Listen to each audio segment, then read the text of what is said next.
Holy moly, I'm so excited about this episode because I have my friend Morgan on. And if you don't know Morgan already from Instagram, Jade Beauty Co., she is the realest real. She got known for her reels that were super funny, but she has so much depth, wisdom, and knowledge that I have loved getting to know Morgan on a deeper level over the last year.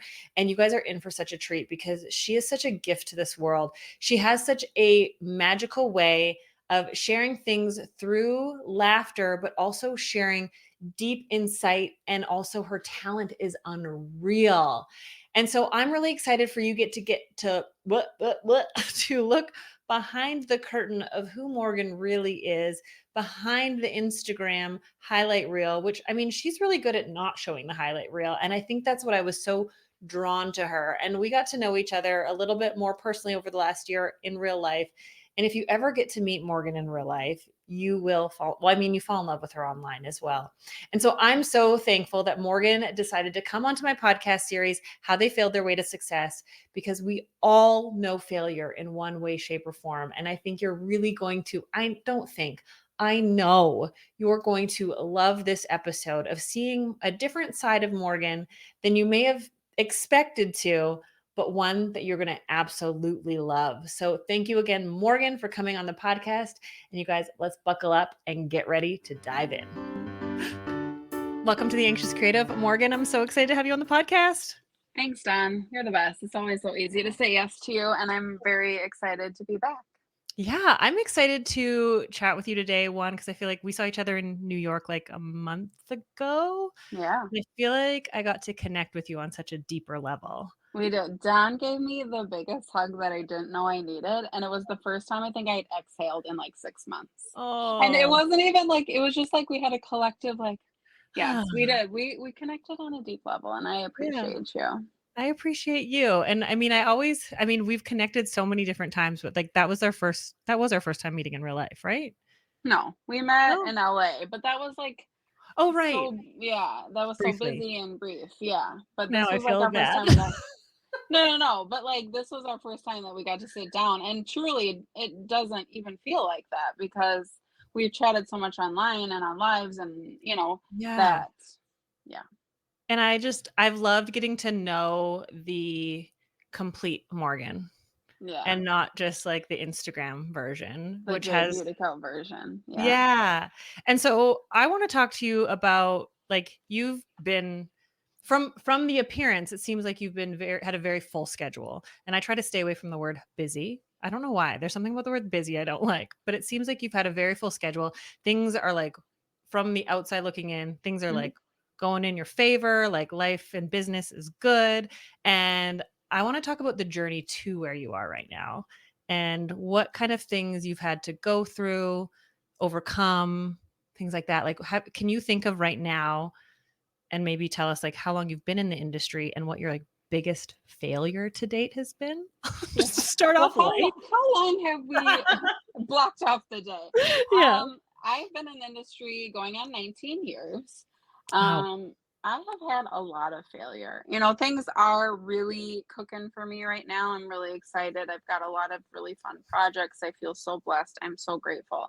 But it took me 19 years to get where I am right now. So I think that's important because I think when we see things on social media, it seems like, oh my gosh, this just like all popped off. Or, you see people that you idolize, even young stylists. I'm like, dang, they're doing big things at a young age. Mhm. But I think people don't see what happens behind the scenes. And what my biggest failure has been, truly, has always been doubting myself. That is the biggest disservice I have ever done. I just got chills. I Yep. mean, every failure that I've had, failure, lesson, all those things have been because I stopped believing in myself, had so much self-doubt, and then started self-sabotaging. That Yeah. is 100%. And that was a cycle, right? Because I think in 19 years, you have ebbs and flows of like maturity and passions and goals. And Mhm. so I've had lots of moments where I could have been as busy as I am right now, but I was doing a lot of self-sabotaging and a lot of negative talk and a lot of comparison and all those things that stopped me from being, um, quote unquote successful, but stopped me from reaching my full potential Mm, yeah. big time. I can identify with that so much, and I recently read a book all about it's like I bought it in the airport because I always buy books in the Yeah. airport, which, I mean, it's not the most economical place You're to a buy a book. billionaire. Yeah, right, exactly. But it was called Emotional Intelligence on Confidence by the Harvard Business School. So I felt Mhm. very smart reading it. Yeah. But it said, "The more you know, the less confident you become." And I look back over so I've been in the industry since 2000. In 2001, I went to hair school. In 2002, I started working. Mhm. And the, like, blind, naive, ignorant confidence actually had me take action quicker and sooner, where it's like the more you know, the more you I for me Afraid anyway, you like, are. it rung true to, like, the hesitation of, like, "Oh." Absolutely. So, I mean, I would say I'm curious what you would say to a new stylist, but I'd say to a new stylist, like, take as many leaps as you can now and do Totally. scary Yeah, I stuff. mean, do the risk. And you're right. I was more willing to take the risks, but I wasn't confident. Does that make sense? It Yeah, doesn't, because like that shouldn't coincide. But I was like doing things that I would never do now. yeah. Like, but also I was like so self-conscious then too. Like I look back and I just want to Mhm. like give her a hug and be like, girl, stop it. Yeah. But I think with maturity and with time, so I would tell a baby stylist, yeah, get out there, but also do the work and be kind to people Mhm. and be kind to yourself. I think those are really important things in this industry. So much of like what I've gotten to do and I've gotten to experience is just because I like connect with people. And I have a lot of amazing friends in this industry. And I think kindness is so overlooked in our world in general. And you Mhm. can be so talented, but if you're unkind or, whatever, I just think, and there was points in my career that I was unkind. Yep. And I think you grow up and you realize like you can't do it all on your own. You need other people. Mhm. And but you have to like do the inner work. Took me a long time to do the inner work with like what was holding me back. It wasn't anybody else. It Yeah. wasn't my like children and my home, it was me holding me back because I Mhm. lacked the confidence. I lacked the self-awareness that I needed to be truly successful. And so what would be Talent can the only get you so far. I know, I would say you can be the most talented in the in the world, but if no one knows you exist, Totally. and you see and I mean, I remember this is when my ego got in my way because when I started to develop my skills, I learned how to get clients in really quickly, not being the most talented, just learning how Sure. to get people in. I always say how Yeah. booked you are and how talented you are have nothing to do with each other. Yeah. But I remember developing my skills and feeling more and more confident in my skills. And then that was right around like 2012 when Instagram was like kind of starting on the scene in our industry and Mhm. seeing people put themselves out there that I believed I was better talented than. And Mhm. it's so hard to admit out loud, but I was like, "Oh, that's like I don't even post my stuff and they're posting that." And it was a total ego thing where like I was unwilling to be seen Right. and my judgment of them was I was judging myself the same way. And I Totally. always say there's this like quote that I put on Instagram once. It's like you're only as insecure as you are judgmental. No, that's so true, and I think we've all gone in those. I had a lot of success early in my career, and then when that kinda, like, dropped off for me, I had, like, such a big ego because I was like, "Oh, like, it's everything else is holding me from being very successful, not Mhm. me, right? It wasn't Yeah. me. I'm like so talented. I was making all this money. I was doing all these things. No, it was me holding me back from the next step because you are going to have ebbs and flows in this career. Like Yeah. that is just that to me, that is a guarantee. Like you Yeah. are, I took a deep step back when I had children and grew our family, right? And that's just like that's how it has to go. You can't always climb, climb, climb. And Yeah. so in those moments where I felt like I was quote unquote less successful, my ego was what was holding me from that next step Yeah. completely. Yeah. And it's wild to I mean, it's such a power move to be able to admit it, I think, because not a lot of people even wanna face that side of themselves. And I always Totally. say, like, even when we people please, it's generally ego because 'cause we're not doing it to make the other person happy. We're doing it for the transaction of them telling us how wonderful we are.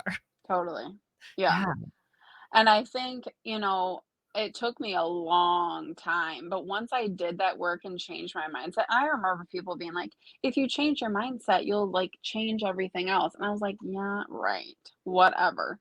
But it Mhm. truly is. Once I like was able to be like real with myself, like Morgan, you are holding yourself back and you are capable of all XYZ, but you're Mhm. choosing to either not do the work or not do the work on yourself or not be real with yourself, all Mhm. those things, that's what was holding me back. And truly, like, I kind of wanted things to happen for me. Like, let me be honest. I didn't want to go out there and get it. I was like, no, I did XYZ, and these people should just come to me. That's not how it works. Yeah, But I like, I love that. believe that it did, you know? Yeah. I can remember in 2010 when I went self-employed and I said to someone, "Opportunity doesn't present itself, you have to chase it." You have to. Like, Yeah. I think a lot of people, people will DM me and they'll say, "Oh, like, how are all these things happening? And like, how can I do the opportunities that you're doing?" And I Yeah. always start with do the work.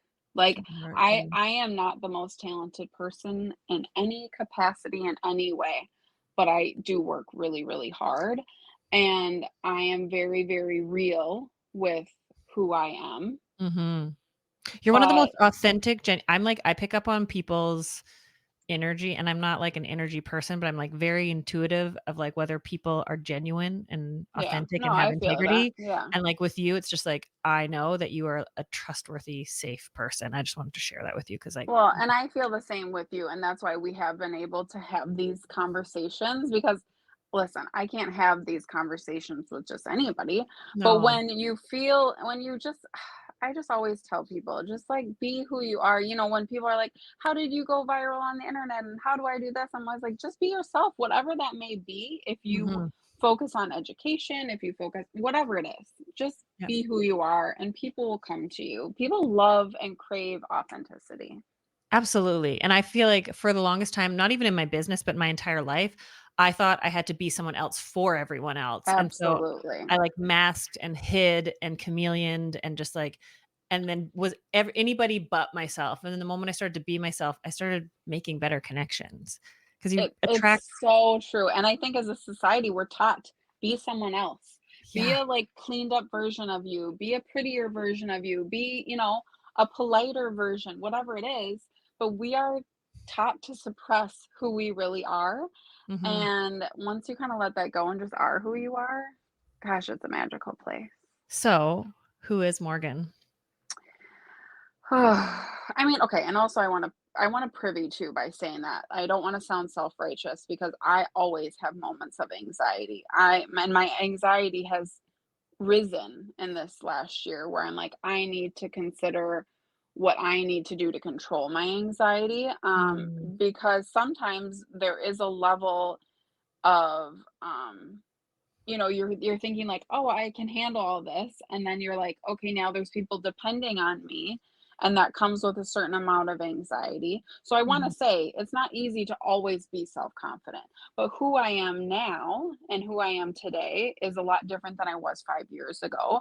I'm very in tune with, um, what makes me happy, what makes me creative, what makes me passionate, and what I can't handle, and so I'm mhm, better at filtering those things than I mhm. used to be, and that makes a big difference. But, I'm not perfect and I will go back into my people pleasing ways and I'm very non-confrontational and sometimes you have to be quote unquote confrontational Yeah, to remain happy, right? yeah, Like sometimes we have to like confront people, places and things to mhm, keep our own inner peace. I mean, you're so good at that. I think about you every time I get frustrated with a client who has ignored my boundaries, and then I'm always like, am I mad at them or am I mad at me because I didn't set that boundary? Because that is very Yeah. hard for me. Yeah. Setting boundaries and upholding those boundaries is my weakest thing that I do. It's tough. And I mean, I wish I could say I get it right all the time, but I don't. I mean, I teach boundaries because I've also struggled with them and continue to struggle with them. And I just had an aha in therapy last week talking about something that upset me in my life. And my therapist is like, sounds like maybe you need to set a boundary there. And I was like, that wasn't even on my radar. Like, it's Right. so easy to like, I mean, I can teach from what I've worked through, but I'm still working through shit. Of course, because we're human and different experiences are going to be thrown at us all the time that we are like, wait a minute, I didn't even know I needed a boundary for this, or Right? Or like, I I didn't know I didn't was know I wasn't allowed to prepared say for that. this. Yeah, Yeah, like I didn't totally. know I could say to people like it's not okay for you to ever say this to me again. And I was like, wait, what? I'm allowed. Right. And I think there's this like permission piece. And I don't know if it's like growing up for me, like as just a woman in society, or like I was also brought up in like a like faith-based community as Yeah. well that was, it was like you listen to the rules, you listen to your elders and like, respect leadership. So it was just always like you weren't allowed, you were Yeah. only And allowed to say yes. I think there used to be a lot of shame in Mm, setting boundaries and shame and saying what you want or need. yeah. Yeah. But So we're in and a it's new and it's a time. fine line between like what do you have what do you give flexibility to and where, and I mean I think it's so individual, right? Like what It someone is. might let slide might not be okay for somebody else and vice versa. Totally. Yeah. So to lighten it up a little bit because we did get Yeah. real deep real quick, what is something people would be surprised to know about you? I think probably that I'm a little more introverted than they would assume. Mm, I mhm. think, okay, I am a Gemini, so we do like to be the life of the party, and I will turn it on real quick, but I will also turn it off real quick. Because when I'm over it, I'm like the queen of an Irish goodbye. I am just Mm, like, I can shut down very quickly. Just because like when I'm over it, I'm over it. And I don't want to bring the energy ever down. So I'll just like disappear. So yeah, I think people would be surprised that I'm a little like introverted and anxious and not always like on. Because I think when they see my videos, they're like, oh my God, she's like a rockin' good time. right. And I am in small doses, but then I can get very overstimulated very quickly. So, Mhm. Same. I love the Irish goodbye. When I learned I was allowed when I gave myself permission to do that, I, like, pieced out so hard and fast. It's, like, so much quicker. it is the best. I Yeah. mean, and it's just it and I've been like this since I was young. I mean, I remember, like, going to the club, and I loved going out. I loved it. But when I was over it, I was over it, and my friends would text me, they'd be like, "Where are you?" And I'd be like, "I left in a cab 20 minutes ago." Like, and they'd be like, "What the hell? You can't just leave and not let anyone know." But I've just always been this way. I'm someone who needs a lot of alone time, and Mhm. it took me so long. Again, I think I was very, like, shameful in that, like, especially when you're young, you're like, "No, Mhm. I need to be at every single thing," right? Because I Yeah. am a person that has major FOMO. So, like, I need to be at every single thing, but then I realized, like, how not good for me that was, and so I've always like, even as a kid, my mom would be like, "Oh," he would be like, you'd call from a birthday party and be like, "I need to get picked up." So, like, this is not something new that I've just like this Yeah. is how I've always been. I So, love that. Yeah, and it's funny how, like, people assume people who put themselves out on the internet are all extroverted, but I'm the same way. Like, I like being around people, but I have a time limit, and it totally. drains my social battery. And I Yeah. mean, you saw me in New York where I was sick, and so then I was, like, even we went to the Hairbrained Awards, and, like, that night I was really not okay, and it would, Oh, like, took I I like don't think I really saw you that night. Did no, I did not see you that night because I Irish goodbye very early. I Yeah. saw Nina, I, like, saw one face, I saw Nina, we were staying at the same hotel, I gave her, like, the peace sign, like, "I'm outta here," and that was just my limit, and, um, that's just I don't know, that's just who I am, I guess, and I'm, like Yeah. I'm better okay with it than I used to be. I used to, like, fight that, and I would have been embarrassed to say that, but now I'm Was just like, there "Oh, a fine." defining moment where you were like, "No, I'm gonna put myself first?" I think I have been someone who, being a people pleaser, I have never put myself first in any situation, even as Mhm. a child. And I think with maturity, you're like, no, no, no, I can't do this anymore. So I wouldn't say there was a defining moment. I think there was a defining age. Yeah. I got to 35 and I was like, oh gosh, I am tired of being everyone's yes ma'am. Yeah. And when you have a family and you have your own goals, you kind of realize like saying yes to everyone else a lot of times means saying no to me. And I got tired of that. Mhm. So, That's yeah, awesome. I mean, I think it like, for me, I ended up in the hospital with a stress-induced panic attack. right, I thought it was a stroke. I thought I was dying, and that was a moment where I'm like, I thought I was on my deathbed and I was thinking about work. Something's gotta right, shift, 'cause work right. is not the be all end all. Yeah, no. Yeah, I love that. So, if you wouldn't have become a hairstylist and couldn't work in this industry for some reason, what would you have chosen as a career? It would have to be something creative. I'm just always fueled because I love doing like all things creative. I wanted to be a painter and then realized like that is really tough to make a living.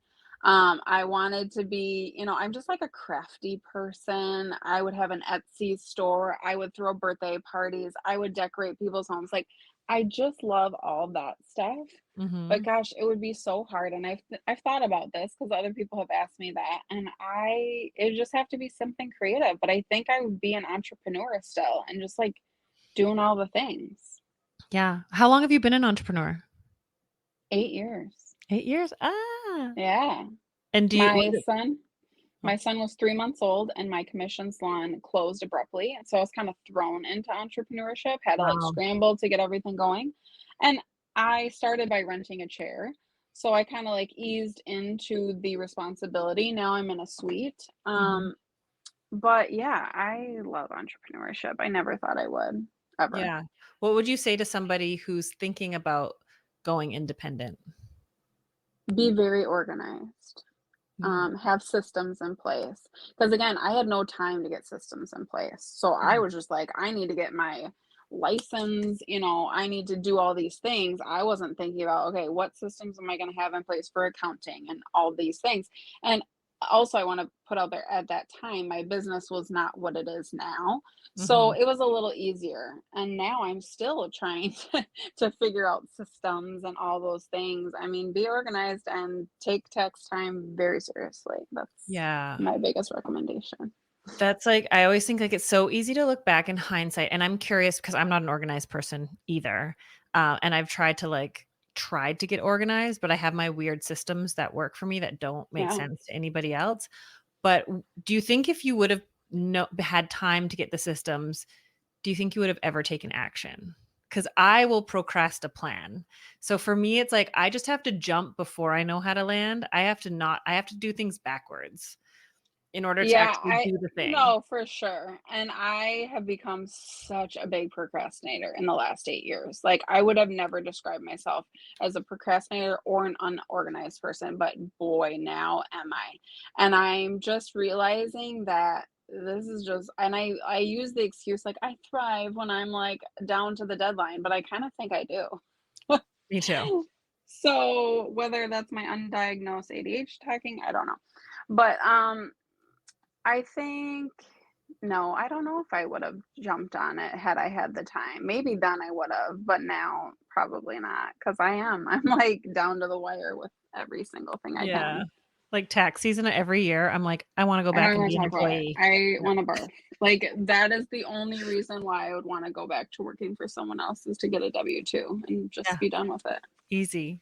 Yeah. Um, so has there been any time in the last 19 years where you're like, "I'm out. I can't handle this industry. I can't do it." Like, how close to quitting have you been? I went back to college. Really? Yes. Okay. So I went when I turned 18, I went to a university and I did 1 year and was miserable. And I always wanted to do hair, but of course I was of the generation my parents are like, no, no, no, get your 4-year degree. You can do hair on the side, right? Yeah, Love them, but that was yeah. the thing You I can do got. your kids' hair. That's cute. Yeah. So, after a year, I was like, "I'm so unhappy here. I really wanna do hair." And they were like, "Okay, let's do it. So you tried, you didn't like it, and go do hair." So then I went to the Veda Institute, and so I had, some credits and whatever.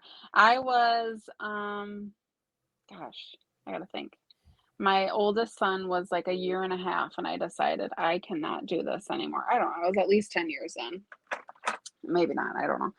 And I was like, this is just not working for me. I had relocated a couple times. That's tough. Rebuilding a clientele is not for the faint of heart. And Mhm. so I'm like, I was in a salon that I did not enjoy and did not make me passionate at all. And so I'm like, well, I can work here and go back to school. So I finished my 4-year degree. And that was my out. I was like, okay, once I'm done with this, but right as I finished my degree, 2 months later is when my salon closed. And I was like, okay, well, what am I going to do? I can either use this degree or I can take all my clients that I've now built and go on my own. And that's when I did. And now I just have this degree to look at and say I finished. But What degree? What's it um, in? Did you say already? Did I miss it? business management, I thought, well, let me just get a very broad business. I wanted to still work in beauty. Like I thought I'd work for a beauty brand.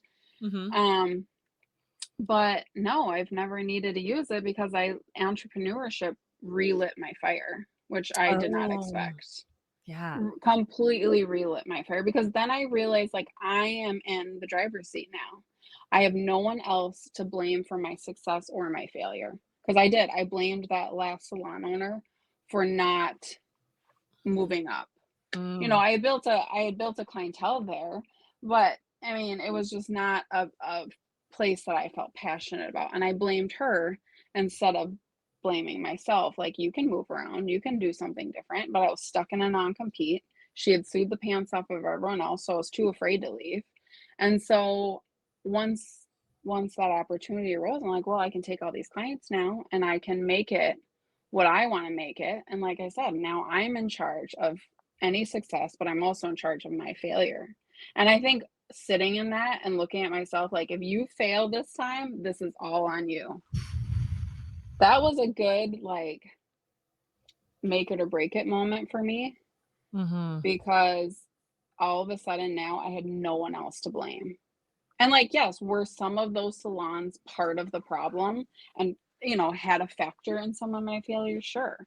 But I just wasn't, it was easier to blame them than blame me. But I knew going into entrepreneurship, I couldn't blame anyone else. Learning to take personal responsibility for our life, even when it's not our fault, is one of the hardest things I've had to learn. And I mean, Totally. my brain goes to, and this is like I don't even know if it's related or if this will make a connection, but ADHD brain, it's like giving someone apology without going, but like, Totally. Yes. right? Like, which is Yes. so hard. Or So I hard even, to do. yeah, like being like, I'm sorry, especially when you're like, I'm totally Mm, justified in what I did, right? And then it's totally. like learning to be like, I'm sorry, and taking responsibility without justifying it and kind of taking it away.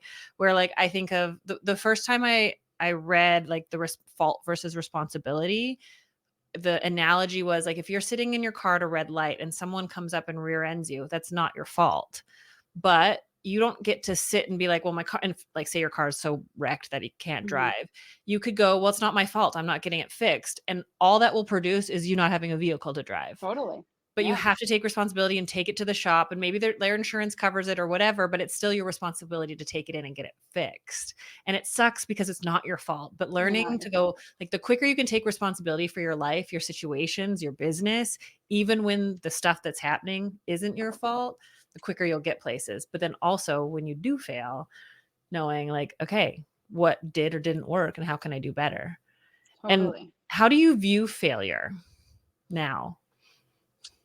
I look at failure now as more like lessons learned than Mhm. this big, like, I used to just get so emotional. I kind of take the emotion out of failure than Mhm. I used to, and whether that's maturity, whether that's time, whether that's all the lessons I've learned along the way. But sometimes failure is just it's a lesson we had to learn, and it can be just that. It doesn't have to be this thing that is this like stamp on you for years. And I did that. Oh my gosh, I did that so much of like, well, this didn't work out, so now I'm going to just have a pity party for the next 10 years about it. Mhm. It doesn't have to be like that. Sometimes it's just like, well, it didn't work out, move on. Yeah. And And I sometimes try to like look the at things like that. I take the emotion out yeah. because if I've done that, I've done the self-sabotage after I've failed at something, and it doesn't serve me. Mhm. So, Yeah, I even think like on a personal level. So I got married at 26, divorced at 28, and I can still remember vividly like before I was ever married saying I heard someone got like divorced after 2 years and I was like, "Wow, people just don't try anymore." And like I knew anything at that point. right, Like 2 right. years, like at least they should try. And then all of a sudden I found myself in the situation that I used to judge so hard. And then I remember feeling like, well, now I've just got this like stamp of like damaged goods on me. Right? Sure. And, like, letting that failure be this thing that I thought would, like, jade my future or, like, what I wanted in a relationship I could never have, and how I Totally. self-sabotaged and made sure I dated people that, like, affirmed that fear. Yeah, Which is wild that, like, one scenario will let define our future when really I think of it now and I'm like, the person I am because of going through that quote unquote "failed marriage," which I actually think was a successful marriage because I got out of it, yes, redefine it that way. It was not failed. It was like the best thing that could have happened to me was to get out of it. And the person I am now and have chosen to become through it, I wouldn't be. totally. And so I don't wish I could go back and like change that. Same with stuff in business too. Like I look back on like the most biggest failures or horrible things I've had to go through and I'm like, but I wouldn't be who I am with the perspective that I have if it wasn't for that. So I'm going to be thankful for it rather than regret it. And so much out of quote failure comes growth. Yeah. And it took me a long time to realize that, like, not every failure, like, gosh, look at all, like, just what you were saying. Look at all the good things that has come from that, lessons learned, maturity, and all those things. If we stop looking at failure so much as like, I know for me, like, my thing with failure was if I failed at something, I was never going to do it ever, ever again. I wasn't going to think about it. I wasn't going to look at it. I wasn't going to dream about it because that was a ship that was sailed. And for me, that was like my editorial work. I moved to New York, had these big high hopes. I kind of even, again, had such a big ego going out there, telling my friends about my big shot job. And you know how many publications I left New York with? Zero. And I was like, I will never do editorial work again, knowing that that's always been such a huge passion of mine. And Mm. knowing that was what really filled my cup in the industry. I love doing hair behind the chair. And I would never stop doing that. But where I feel like my fire is completely lit is doing editorial work. And I sabotaged that part of me for 10 years before I picked Mm. it back up again. For That's so 10 funny. years. Yeah, I was gonna say I wanted to bring that up because I first found like when I first found you online, it was through your goofy, silly reels, which I Mhm. love. And then seeing the editorial more recently, it's like I didn't know that part of you existed, which it sounds like, you kind of like stayed away Yeah, I from it didn't for let a while. anybody know it existed, yeah. Yeah. And so it's really cool. I mean, your work is amazing and Thank you you. are so very talented and skilled. And editorial is one of the things that like I've never personally, like, been drawn to doing because it intimidated me, Sure. and you make it look so effortless, and I'd love to know more about I mean, I think that's really cool, and thank you for sharing so vulnerably about, like, yeah, I never wanna do that again. Because I just wrote down, oh, I put volleyball and embarrassment because in grade 9, I tried out for volleyball, and I was always the athletic girl and I didn't make the team. But I was like, why did like in my head, I'm like, why was volleyball the thing that I was like, I'll never try it again. I'll never play it again. I won't even play Yeah, rec volleyball. Like, right. nope, I didn't make the team. Clearly, I'm no good. But I think it's because for embarrassment's a really big thing for me. Like I Absolutely. avoid it. And my friend said, I wasn't at school the day that the like team list got posted. And I was like, did I make it? And she's like, I'm pretty sure you did. So I showed up to the first practice and I wasn't on the team. And Oh, that was so no. embarrassing. And that's why I was like, I decided that day because normally, like, not like I'm pretty good with failure, but I was like, oh, it's Yeah, the embarrassment of thinking I that's what made it it. was. And then I was like, never again. And I just like grade 9, hard line, not playing volleyball. Um, Yeah. and so I'm curious to know more about the editorial and what, like, you walked away from it. I assume you said you were like embarrassed about not having the publications, or maybe I'm assuming that. No, absolutely. Embarrassed, just feeling again, like my ego was completely deflated at that point. My self-confidence was completely gone. and not realizing that sometimes that's just part of the game, right? You're not going to go and like, you're 21 years old. You went out as an assistant, I left as an assistant, and that's just how it rolls sometimes. Like, you're not going to Mhm. go and take over New York. Because I left Minneapolis feeling kind of like a big shot, didn't realize I was moving to a very big pond, right? Mhm. Everyone is very a big shot in their respective states and cities when they moved to New York. And so that was a very humbling thing for me, but instead of taking it for what it was and being like, well, I grew and I had lessons learned and I matured, I looked at it as like, oh, I'm just not good at this. I'm not Yeah. good. It's not for me. Yeah. I'm never going to be good at it. So leave it alone. Yeah, I had a similar thing where I like worked in a small city and then I went to the UK and then Australia and it was like big fish, small pond. And then all of a sudden like, Hmm. oh, and like got my ego checked real quick. And then also got my dream job working for the Australian hairstylist of the year. And then immediately went, oh, he must have made a mistake. And like Yeah. Why would, sabotaged it. right. Yeah, walked away from it being like, there's no way that I just got my dream job at 24. Like some people never get their dream job. And so I messed it up Totally. so quickly. Yeah. It's just So, easy to do when you aren't in a space where you feel confident. mhm, It's easy to do all those things. Oh, well, why would I? I mean, sometimes I have to do that. Sometimes I do that now, you yeah. know, and I sometimes make up scenarios in my head that I'm like, oh, people probably think that I'm doing XYZ just because I'm funny. I Oh. literally have done that, and I'm like, "Who's saying that?" Maybe they are, but maybe they're not. Why am I making up these scenarios? Like, I also Mhm. work my ass off, so maybe that's part of why I get opportunities, but in my mind, I'm like, "People probably just think it's because 'cause I'm funny," and And that's so so, dumb. do you think there's an insecurity there around that? Yeah, for sure. I mean, and I think I think I confided in you about this. I love that people love my funny content. I started doing it to not only bring attention to my work, but also to connect with people because that's very important to me, especially when I Mhm. started in 2020. We were dark times. Like, I just needed some lightness and I needed an outlet for all this creative energy I had. Um, but I'll meet people and they'll be like, "Oh my God, you are so funny." And that's where the conversation ends. And you're like, "But I also want to express this other side of me or want to be known for this other side of me and not just the funny." Yeah. And no one did that but me. I want to be clear. I pigeonholed myself into this funny category by doing it over and over and over again. And I still do it because listen, I still love doing funny stuff. I still love connecting with people.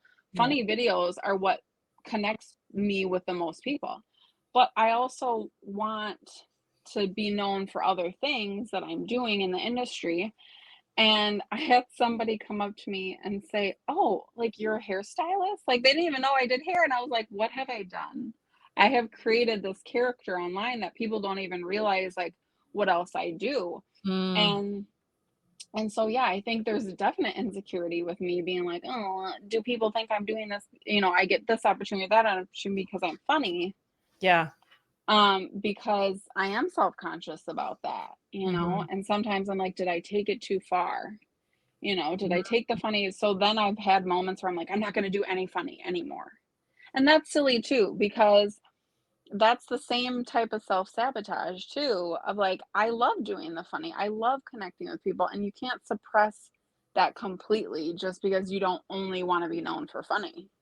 Yeah. There's a balancing. I definitely don't post as much funny as I used to, Yeah. but I'll throw them in there because I enjoy it. And when ideas come to me and I know people can relate to them, and it can maybe, I get so many DMs of people saying, "You bring so much joy to my day. If I'm having a bad day, I watch your videos." Do you Mm. know how much that, like, that is what it's supposed to be for, right? So I don't want to completely suppress that, but also I'm trying to find this balance now of, how can I express the other sides of me Yeah. too, and not just the funny. Yeah, that's tough. I can relate to that on some extent, in a different way where I went to an event once and they're like, "I know you're super shy." And I was like, I'm I'm actually not shy at all. I'm anxious for Right. sure, but it doesn't stop me. And it was like I felt like people were like tiptoeing around me or treating me a certain way because of, and it's like, I'm a multi-dimensional, Totally. multifaceted person, and like wanting to like get defensive. And I'm like, interesting that that's like bringing something up in me where I'm like, no, see me for like all the things. But then Yeah. like, oh no, but I like purposely have like made a podcast around helping people like overcome their anxiety.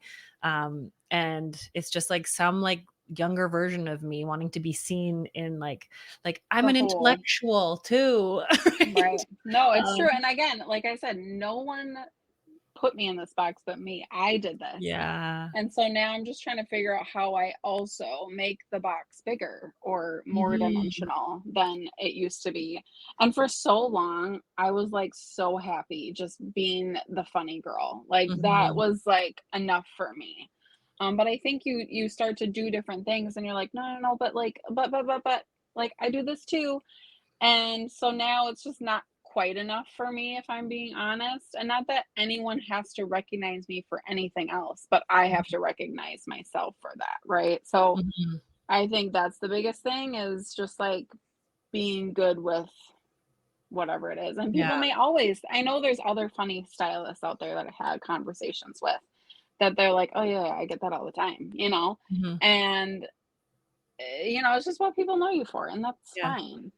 I will say, like, obviously, I knew you for like the funny to begin with, and then getting to know you more over like our Instagram lives and connecting in person. It's like I liked you, but I like love you now. Like Oh, I I love just you. you are such an amazing human. You Thank care, you. you give, you've just got such a big heart, and it shines through. So know that, I mean, I see you for your Thank you. completeness, and I really Thank value you. it because it's easy to, like, be entertained by funny, but to connect with you, like, you're someone of so much depth, and Thank you. I've I really, really that's appreciated. refreshing because sometimes you're just like, "Am I this idiot on the internet?" You know?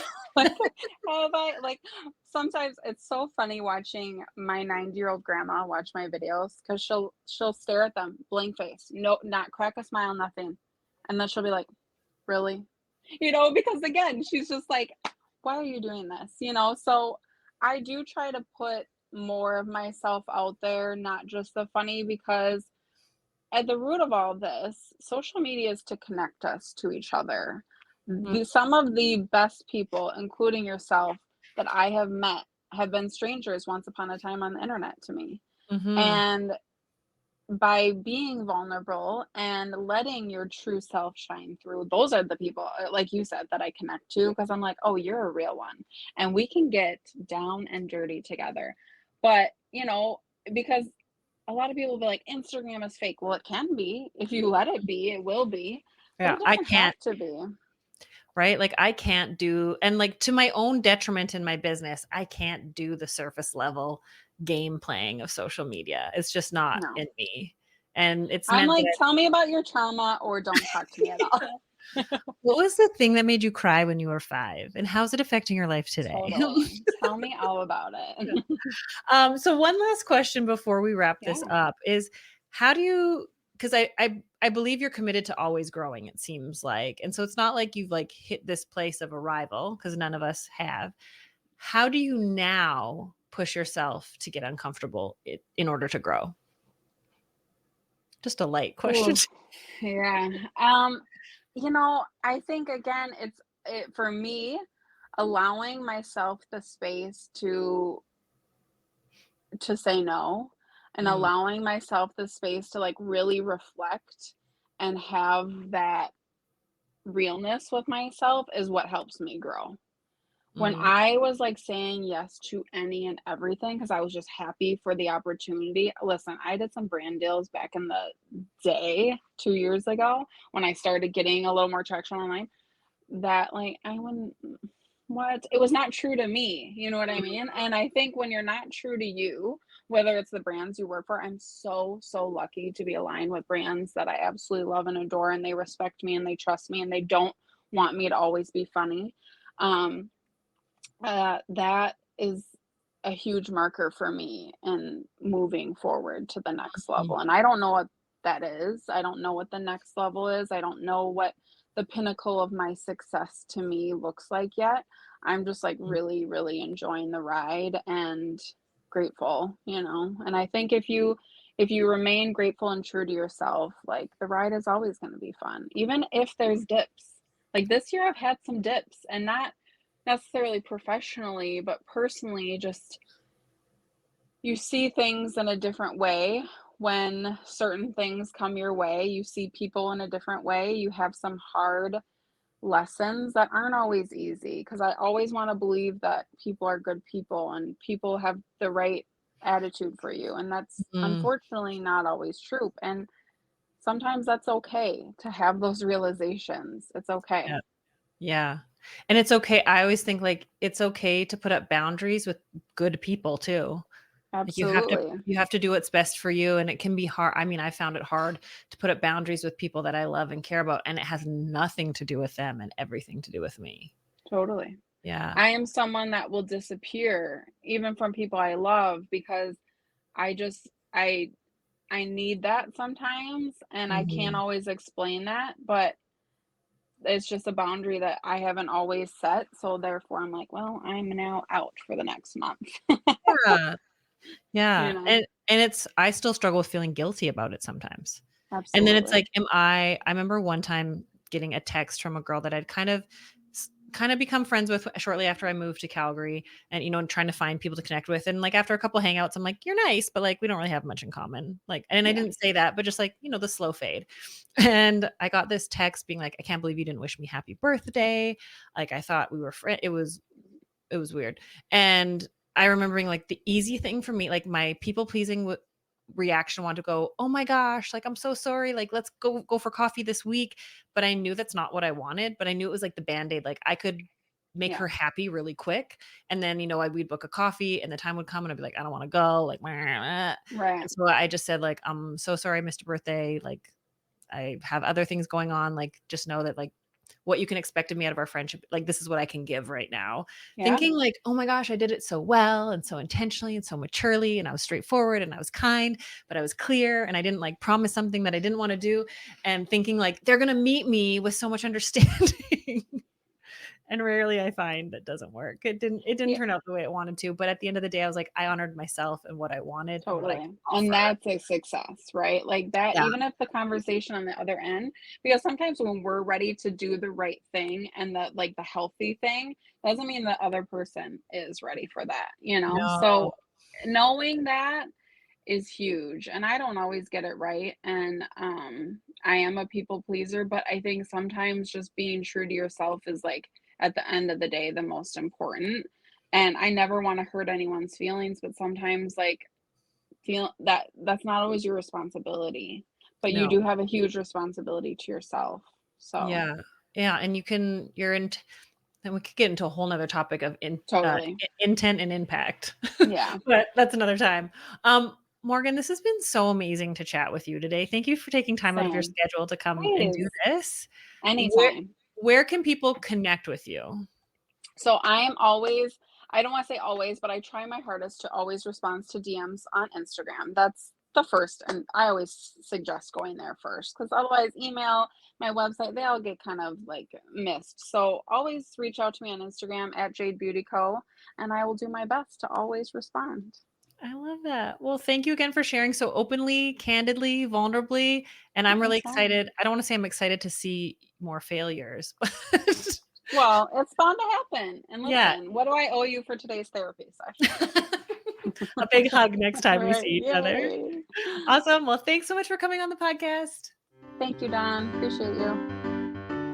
Well, there you have it, friend. Another episode of the Anxious Creative Podcast because of you. Thank you so much for tuning in. It means the world to me. And if you want to dive deeper into communication, boundaries, and confidence, go check out my website, donbradley.com, for all the resources and programs that can help you build the life, business, and bank account you've always dreamed of.